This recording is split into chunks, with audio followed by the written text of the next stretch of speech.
اللہ اللہ اللہ اللہ اللہ۔ السلام علیکم ورحمۃ اللہ وبرکاتہ۔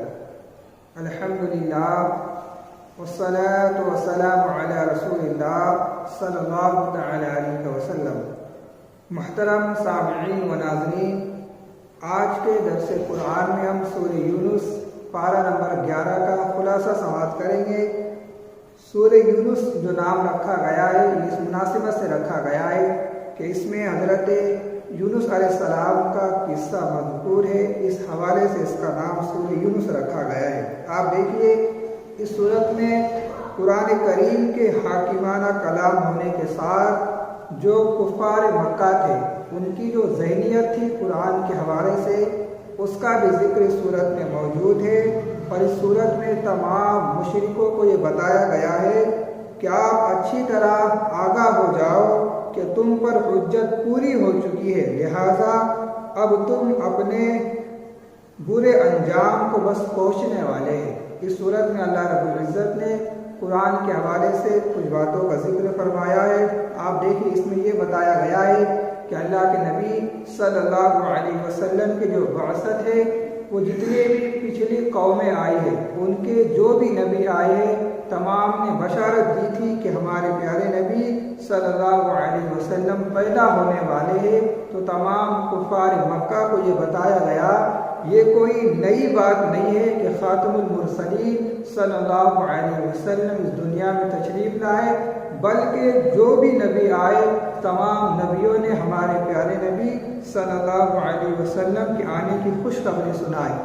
آیت نمبر 1-2 میں اس بات کا ذکر کیا گیا ہے کہ جو کفار مکہ تھے ان لوگوں نے قرآن کو جھٹلایا، اللہ کے احکام کو جھٹلایا اور ہمارے پیارے نبی صلی اللہ علیہ وسلم کا مذاق اڑاتے تھے اور کہتے تھے اے نبی اللہ اگر تم اللہ کے سچے نبی ہیں، اگر تمہارا اللہ حق ہے تو آپ ایک کام کیجیے، آپ دوسرا قرآن لے کر آئیے، ہم اسے مانیں گے۔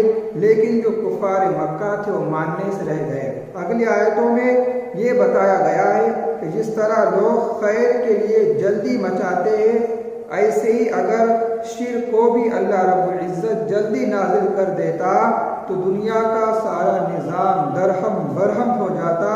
اسی وجہ سے اللہ تعالیٰ کافروں پر عذاب اتارنے میں جلدی نہیں کرتا۔ یہ ہمارے رب کی شان ہے کہ وہ انسانوں کو مہلت دیتا ہے، اگر بندہ توبہ کر لیتا ہے تو اس کے گناہوں کو معاف فرما دیتا ہے۔ آپ دیکھیے پچھلی جتنی بھی قومیں آئی تھی تمام کو بہت ساری مہلت دی گئی، ان کو مہلت دینے کے بعد بھی وہ نہیں سدھرے، اس کے بعد اللہ رب العزت نے اس قوم کو نیست و نابود کر دیا۔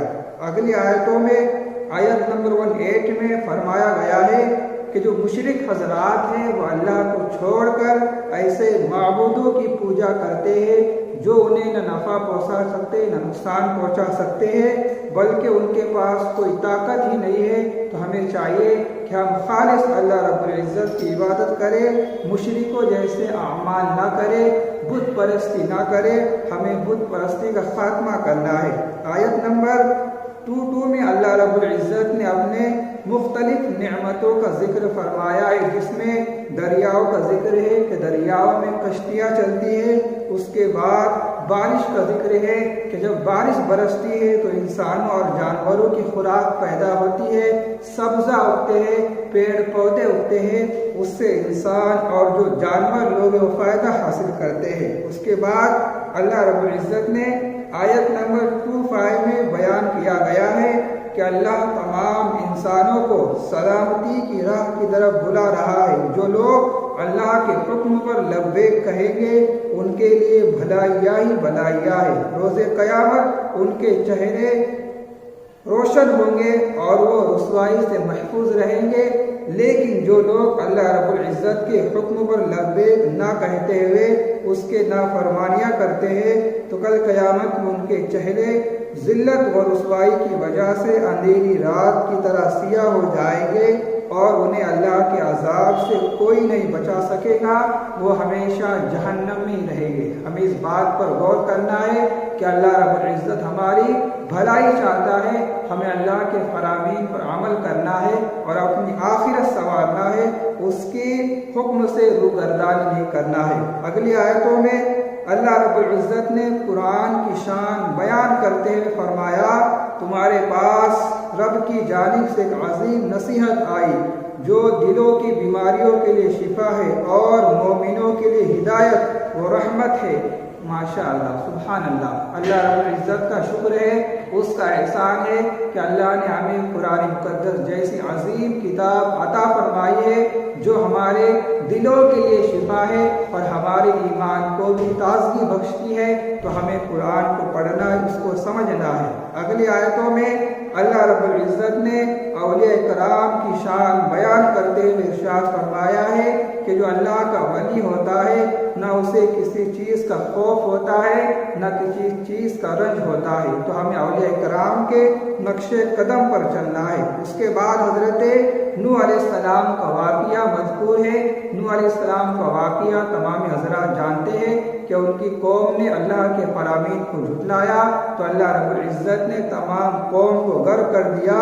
حضرت موسیٰ علیہ السلام اپنے اصحاب کے ساتھ کشتی میں سوار ہو گئے اور ان کی جان بچ گئی۔ اس کے بعد حضرت موسیٰ علیہ السلام، حضرت ہارون علیہ السلام کا ذکر ہے۔ یہ دونوں فرعون کے پاس دین کی تبلیغ کرنے جاتے ہیں۔ فرعون کو حضرت موسیٰ علیہ السلام معجزے دکھاتے ہیں تو فرعون ان کے مقابلے میں جادوگروں کو بلاتا ہے، جادوگروں کے ساتھ مقابلہ کراتا ہے، لیکن جو جادوگر ہوتے ہیں وہ مقابلے سے ہار جاتے ہیں۔ اس کے باوجود بھی فرعون ایمان نہیں لاتا تو اللہ رب العزت نے فرعون اور اس کے ساتھیوں کو غرق فرما دیا، یعنی انہیں نیست و نابود کر دیا اور تمام دنیا کو یہ بتا دیا اگر ہم فرعون کے طور طریقے کو اپنائیں گے تو ہمارا حشر بھی فرعون کے جیسا ہو سکتا ہے۔ آج فرعون کی مثال ہمارے سامنے ہے، اس کی لاش آج بھی ایجپٹ میں موجود ہے۔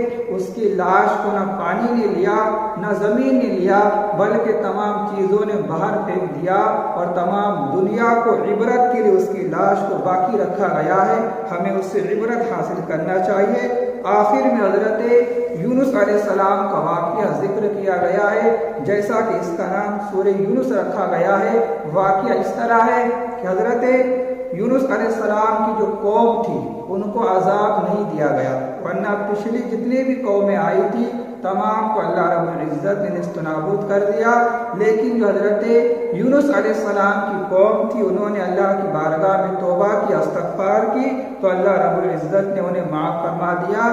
آپ دیکھیے اس میں حضرت یونس علیہ السلام جو مچھی کے پیٹ میں تھے، کافی روز تک مچھلی کے پیٹ میں آپ رہے، اس کا بھی ذکر ہے۔